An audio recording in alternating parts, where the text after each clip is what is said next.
Morning. Well, the Business Secretary, Kemi Badenoch, has accused the former chairman of the Post Office, this is a war of words which started in Sunday Times yesterday, of lying in a row over the handling of the Horizon IT scandal. Henry Staunton claimed that he'd been told by a senior government official to slow down the payment of compensation for postmasters to allow the Tories to limp into the next election. Well, joining us now is the Tory peer, Lord Arbuthnot, who has led a parliamentary campaign to investigate the Post Office scandal and was, frankly, there first. Lord Arbuthnot, good morning to you. Good morning. You and I have been veterans of wars of words between cabinet ministers and people making accusations. Kemi Badenoch's response is pretty full-on. She's accused Staunton of lying, fiction, and she's even going to the Commons to make a statement. That is a really, really forcible pushback. Whose side are you on in this? Well, I'm suspending judgment. I've been in this battle now since 2009. And I have come to learn that I don't accept anything unless it is corroborated. Of course, one thing I would want to say about this war of words between Henry Staunton and Kemi Badenoch is that they both may be telling the truth, because clearly Kemi Badenoch wrote to Henry Staunton when he took his office in the first place to say you've got to deliver compensation to the postmasters. But it may also be true that an official told him slow things down. And I just don't know at the moment. I'm going to wait till I see all the evidence. Well, could I just challenge you on that, Lord Arbuthnot? Could an official, a senior official, say that to Henry Staunton without knowing that was what the minister wanted him or her to say? Yes. What they could do, the civil servant could do that without the say-so of the cabinet minister, of the Secretary of State. Yes, I can well see how a civil servant could say to the chairman of what was, after all, an arm's length organisation, and still is, a peculiar concept, I must say, could say, I know that's what they're saying, these ministers, but what they really mean is X, Y, and Z. And I can well see that happening.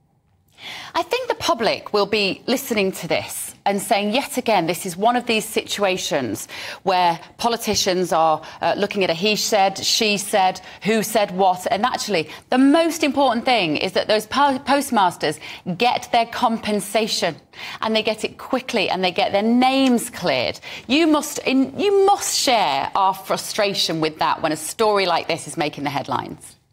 Well, I completely agree. The key thing is to get the money to the sub-postmasters that has been taken away from them. It's their money. And they also deserve proper recompense for the ghastliness that they've been through.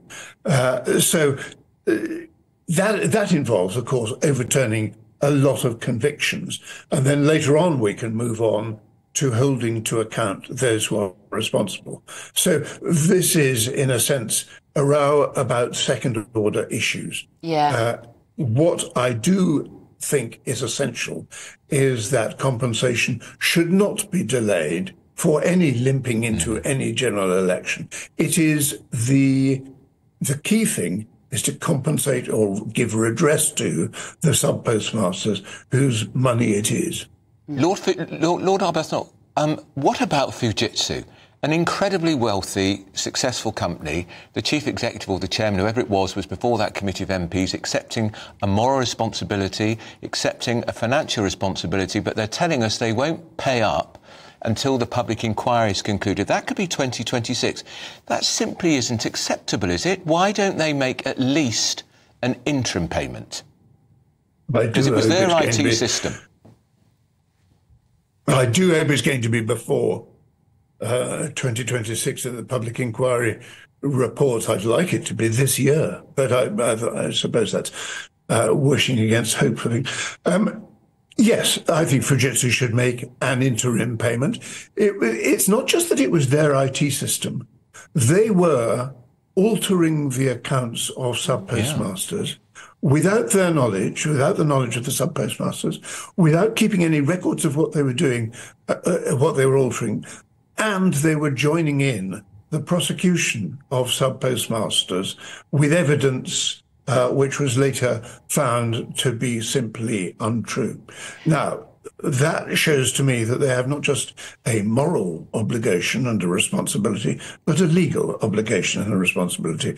The problem from the post offices and the government's point of view is that Fujitsu will probably say that they were keeping the post office fully informed about everything that they were doing.